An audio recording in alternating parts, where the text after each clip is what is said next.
I'm Rose with today's Tuesday teaching tip. Today's tip is part 3 in a series of lessons that I've been sharing with you about teaching the conventions of writing. If you look back on my lesson 1 and 2, you'll have a lot of background as to where I got these ideas and who they are from. And so today we're going to jump right into the next in our invitation series. We did invitation to notice last week. Today we're going to look at invitation to imitate. Okay, remember when I teach these lessons, I always think about the end in mind, keeping the end in mind. So the end for this is, what is my end goal for my student, for my son? The end goal for me, for him, was I want him to be a good writer. I want him to be able to convey a message, a thoughtful paper, a thoughtful story, a thoughtful poem, whatever it is that you're looking for in your writer at that particular time. And not so much, my goals for him weren't to memorize the conventions of writing, not to memorize all the rules for punctuation, for capitalization, for sentence structure. I did want him to know those things, but in the end, it's not so much the memorization, it's the usage of those lessons that are taught, using that in his writing. When I say I don't want him to memorize, doesn't mean that I don't want him to be a good writer and have those conventions in there, but it's not just about the memorization. It's about the application. Do I see it later on in his writing? When I teach a lesson on capitalization, does he not only listen and understand it and remember it, but then does he apply it later on in his writing?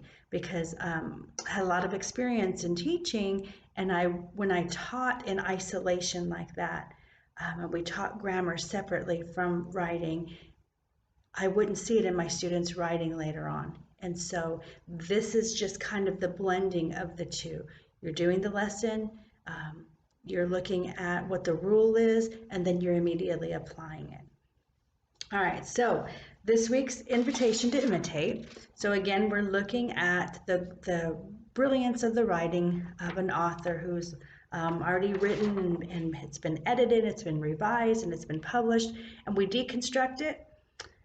Then as the teacher, I imitate the sentence, and then I show and I help my student then do the same thing for their writing. Okay, so I'm going to put this up here, and this is, we'll focus that is our focus for today's lesson. All right, so invitation to imitate.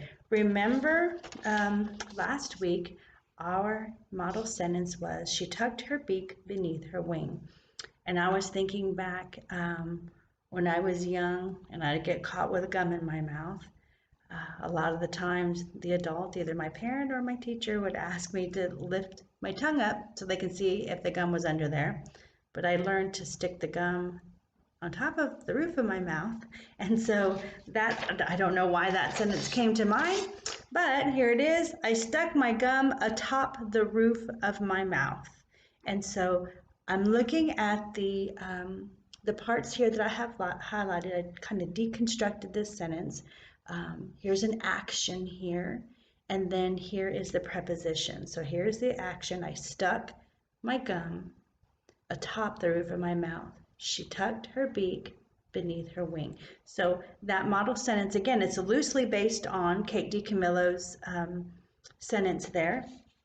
And so then I help my son as the next step. I say, do you see how these two sentences are alike in their structure, in their form? We talk a little bit briefly about that. We don't go into it too deeply. And I say, okay, so let's start thinking about your model sentence.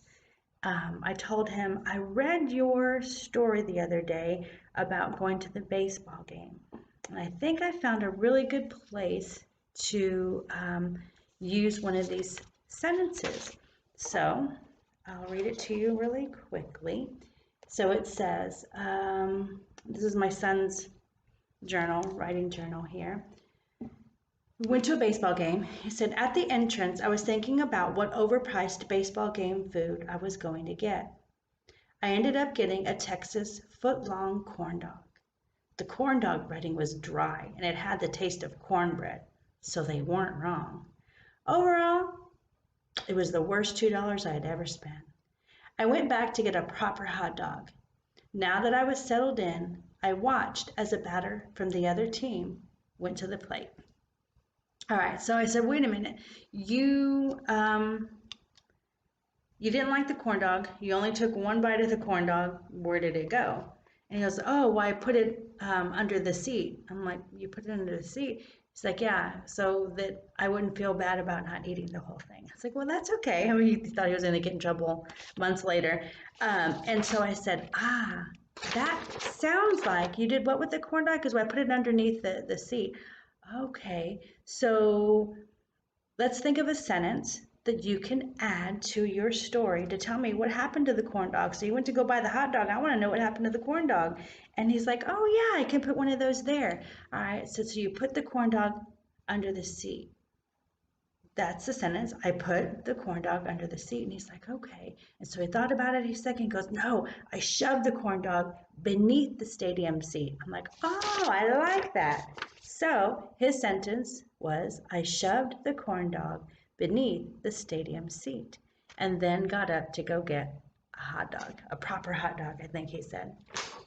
So because it won't fit in there because he didn't skip any lines, what I have my students do is write that sentence on a sticky note. Our sticky note's missing because it's been years since we've done this.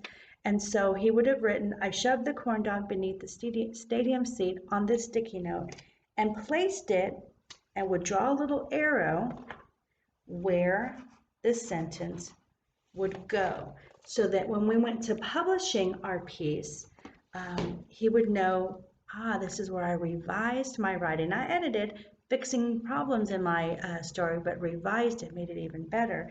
So this revision sentence is going to go right here whenever I go to publish my piece. And publishing my piece means taking it from my writer's notebook and then putting it on display for others to see. All right, so that is the invitation to imitate.